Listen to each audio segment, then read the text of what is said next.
If you are looking for a great thermal imaging camera, you're absolutely going to love this. This is by GOYOJO. They sent me this so I could do this review. You'll see here, this is kind of everything you need to know about the temperature wise.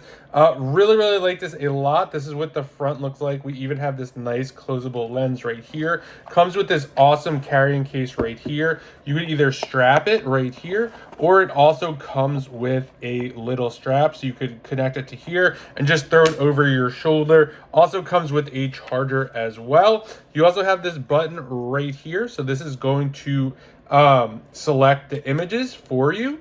So if you wanted to take a picture or something, you would just click that button. This is kind of this is a camera that I have right here, and you can kind of see it is green because it is obviously cold. If I want to take a picture, I would just snap that button right there. Also, you have the menu right here. So you have a bunch of different options of things you could do here. You can see the images, videos, the color palette. You have super easy to use as well. You could just go down, select what you want, hit enter, and you are good to go. This thing works really well. It has a really nice grip on it as well, which is great, super durable. So if you're looking for a great thermal imaging camera, definitely check this one out. And a big thanks to the brand for sending this over so I could do this review.